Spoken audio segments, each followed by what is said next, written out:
Hello guys, welcome back to the channel. आज हम एक नई सीरीज शुरू करेंगे डेटा स्ट्रक्चर एंड एल्गोरिदम की। ये वीडियो बेसिकली इंट्रोडक्टरी वीडियो रहेगी जिसके अंदर हम डिस्कस करेंगे कि हम आगे जाके पढ़ने क्या क्या वाले होंगे। द फर्स्ट थिंग जो हम सबसे पहले यहाँ करेंगे दैट वुड बी, हम समझेंगे कि डेटा स्ट्रक्चर होता क्या है, डेटा स्ट्रक्चर एंड एल्गोरिदम होता क्या है।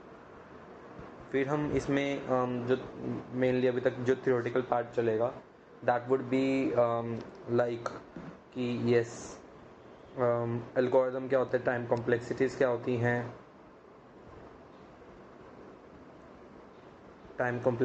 होती हैं, this would be completely the theory lecture.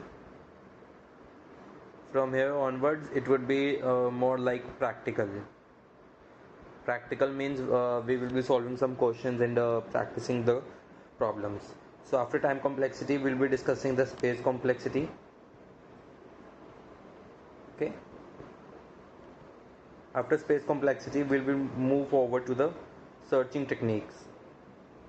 In searching, here comes the linear search, the binary search. These two searchings are there in the whole DSA. After that, in the fifth part, we will be going with the sorting techniques. In sorting, we have multiple techniques like the insertion sort, bubble sort, quick sort, selection sort, merge sort, and heap sort. So we will be discussing all these techniques. After this,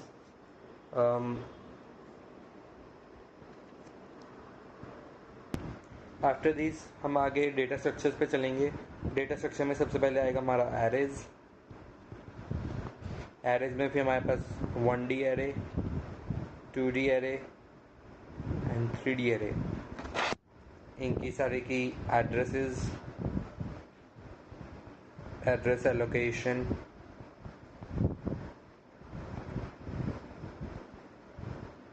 जिस पे लगभग ज़्यादातर question बन जाते हैं वो ये topic है, तो हम ये कवर करेंगे इसको अच्छे से डिटेल में।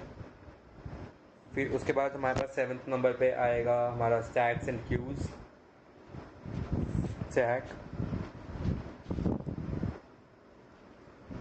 फिर queues. On the 9th number after stack and queues में हम डिटेल में पढ़ेंगे कि स्टैक क्या होता है, क्यू क्या होता है। स्टैक में insertion, push, pop operations, queue में type of queues like the priority queue और enqueue, dequeue operations, हम ये सारी चीज़ें इसमें देखेंगे। देन इसके हम कुछ प्रॉब्लम्स करेंगे, जैसे मेजिंग प्रॉब्लम एक हमारे पास आती है, मेजिंग प्रॉब्लम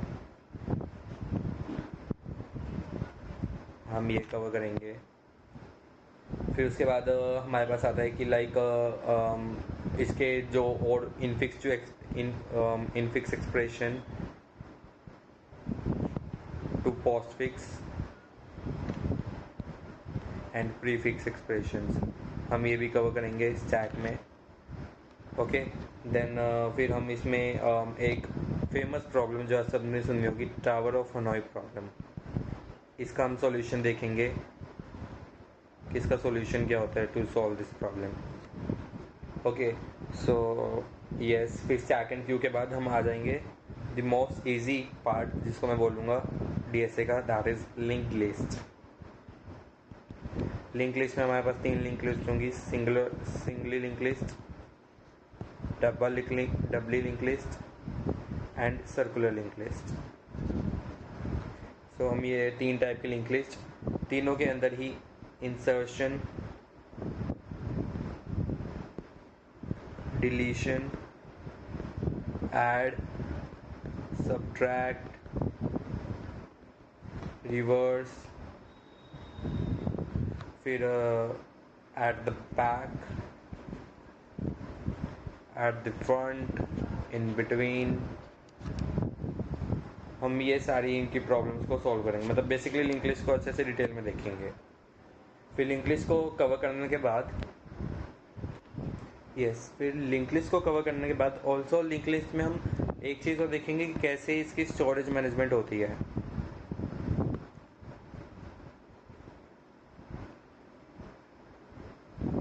हम ये और देखेंगे। सो लिंक लिस्ट के बाद हम देखेंगे नेक्स्ट पे नॉन लीनियर डेटा स्ट्रक्चर्स आ जाएंगे। And non linear data structure में सबसे पहले आएंगे हमारे पास ट्रीज। ओके, ट्रीज के अंदर फिर like binary tree,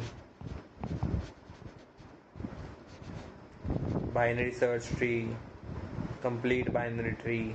We will covering all these. After that trees के बाद हम कवर करेंगे ग्राफ्स। फिर उसमें आएंगे हमारे ग्राफ ट्रावर्सल, जिसके अंदर आ जाएगा हमारा DFS, BFS। फिर ग्राफ ट्रावर्सल्स के बाद हम ग्राफ्स की कुछ प्रॉपर्टीज़ के बारे में देखेंगे।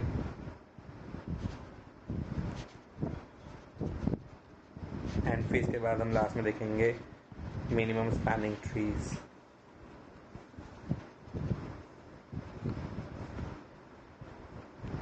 ओके, सो अभी तक जो ये इतना पार्ट है, दिस कंप्लीट पार्ट जो है किसी भी यूनिवर्सिटी के पेपर में आ जाता है। सॉरी फॉर दैट, इतना पार्ट जो है ये किसी भी यूनिवर्सिटी के सिलेबस में आ जाता है। सो इसलिए हम इसको अच्छे से करेंगे for the exam purpose. Okay, इसके आगे का जो सिलेबस होगा वो हम करेंगे अपनी लाइक DSA की स्किल्स को अच्छा करने के लिए। ओके, सो इस प्लेलिस्ट में या फिर इस सीरीज़ में हम बेसिकली अभी लाइक मैं यहाँ पे लिख देता हूँ कि इस सीरीज़ में हम बेसिकली जो हमारा एग्ज़ाम पॉइंट ऑफ व्यू है, एग्ज़ाम पॉइंट ऑफ व्यू के पर्पज़ से करेंगे सारा। अब ये ऐसा सिलेबस है जो हर एक यूनिवर्सिटी में आ जाता है, whether it is Gurugram university, whether it is IPU university और DU यूनिवर्सिटी। ये हर एक में लाइक जो बड़ी बड़ी यूनिवर्सिटी सब में DSA होती है एंड ऑलमोस्ट सबका सिलेबस यही होता है। सो कॉमन हमारा ये रहेगा। एंड जो लैंग्वेज रहेगी इसमें जिसमें हम DSA हम सीखेंगे language, that would be the basic language जो हर यूनिवर्सिटी में सिखाई जाती है, and that is C language. Okay, अब DSA का एक मेन चीज़ है, DSA की मेन क्या है कि DSA में आप लोगों को सिर्फ थियोरी समझ में आनी चाहिए, थियोरी एंड एप्लीकेशन टाइप। और उसकी जो प्रैक्टिस होंगी, अगर आपको ये थ्योरी अच्छे से आ जाती है तो आप अपनी प्रैक्टिस किसी भी लैंग्वेज में कर सकते हो। Practice in any language. अगर आपको DSA किसी भी लैंग्वेज में समझ में आ जाती है तो आप किसी भी लैंग्वेज में प्रैक्टिस कर सकते हो। ओके, चाहे वो जावा हो, चाहे वो पाइथन हो, चाहे वो C++ हो, चाहे वो C हो या कोई भी लैंग्वेज हो एक्सेट्रा, आप किसी भी लैंग्वेज में फिर DSA कर सकते हो। तो DSA बेसिकली है क्या? DSA और कुछ नहीं है। DSA इज जस्ट कि लाइक अच्छा, एक एग्जांपल से लेके चलते हैं। आपने मैगी बनाना सीखा लेट्स से दिल्ली में। ओके, आपने दिल्ली में मैगी बनाना सीख लिया। तो एक तो आपने दिल्ली में सीखा, और क्या बनाना सीखा? मैगी। तो मैगी की एक पर्टिकुलर रेसिपी होगी। अब आप दिल्ली छोड़ के कहीं और मुंबई जाते हो या चेन्नई जाते हो या पुणे जाते हो, आप किसी भी शहर में जाते हो और आपको बाई चांस वहाँ मैगी बनाने का मूड कर गया, तो आप अलग से मैगी बनाना थोड़ा ना सीखोगे उस शहर में। जैसे मुंबई, चेन्नई, पुणे, किसी भी शहर में ले लो, आप किसी भी शहर में चले गए, आपको वहाँ मैगी बनानी है तो आप वहाँ मैगी बनाना अलग से नहीं सीखोगे, कोई और नई रेसिपी नहीं बन के आएगी। जो आपने रेसिपी यहाँ सीखी है आप उसी रेसिपी को यहाँ पे अप्लाई कर दोगे। तो DSA भी बेसिकली वही है। दिल्ली आपने C लैंग्वेज में सीखा, Delhi is your C language, this is your C language. और जो आपने सीखी है दैट इज DSA। ओके, अब चाहे आप जावा में जाओ, चाहे आप पाइथन में जाओ, चाहे आप C++ में जाओ, DSA सेम रहेगी। जस्ट उसको बदलने का, लिखने का तरीका बदल जाएगा। दिल्ली में आपके पास जो अलग बर्तन थे, मान के चलो आपके पास 2 स्पून थे, एक पैन था, एक्सेट्रा, तो आपके पास कुछ ऐसे थे। ओके, अब आप मुंबई, चेन्नई, पुणे में आए हो तो आपके पास वो बदल जाएंगे, एक स्पून हो जाएगा, 2 पैन हो जाएंगे। तो मतलब बेसिकली रेसिपी सेम रहेगी, जो आपके पास रेसिपी है, जो डीएसए की रेसिपी है वो सेम रहेगी, बस उसको जो लिखने का तरीका है, जो उसको बनाने का तरीका है, जो उसके सिंटेक्स हैं वो बदल जाएंगे, बस बाकी कंसेप्ट सेम रहता है डीएसए का। तो कन्फ्यूजन होने की ज़रूरत नहीं है कि मैं सी लैंग्वेज में करा रहा हूँ बट मेरे को जावा में करनी है या मेरे को पाइथन में करनी है। आप ये वीडियो भी देख सकते हो, आप सी लैंग्वेज में सीख सकते हो, सी लैंग्वेज सीखने के बाद आप जावा में भी सीख सकते हो। सो मेन क्या चीज़ रहेगी आपकी, अगर मैं आपको एक रोड मैप बना के दूँ तो रोड मैप ये रहेगा कि आप यहाँ से मेरे लेक्चर से आप सी लैंग्वेज में डीएसए सीखो। इससे 2 फायदे होंगे, एक तो आपके सी लैंग्वेज स्ट्रॉन्ग हो जाएगी, जो उसके सिंटेक्स वगैरह वो सारे स्ट्रॉन्ग हो जाएंगे। सी लैंग्वेज एक ऐसी लैंग्वेज है जो हर एक, आप चाहे बीटेक चाहे किसी भी यूनिवर्सिटी से करो, आपको सी लैंग्वेज वो सिखाएंगे। तो आपकी सी लैंग्वेज तब भी एग्जाम पॉइंट ऑफ व्यू से स्ट्रॉन्ग हो जाएगी। एंड प्लस पॉइंट क्या होगा हमारा कि डीएसए हम सीखेंगे।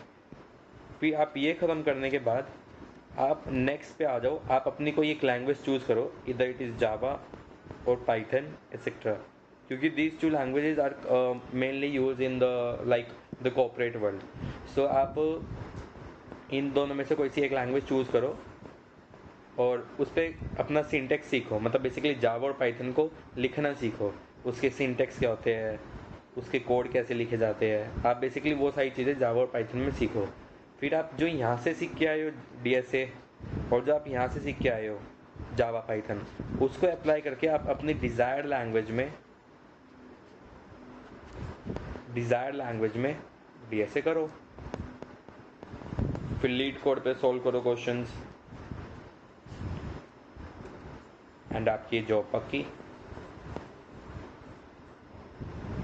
तो ये रोड मैप अगर कोई फॉलो करता है तो मेरे हिसाब से वो अचीव कर लेगा अपने लाइफ में एक बढ़िया जॉब। सो अभी मेनली यही था। हम नेक्स्ट क्लास से शुरू करेंगे डेटा स्ट्रक्चर्स एंड एल्गोरिदम पे।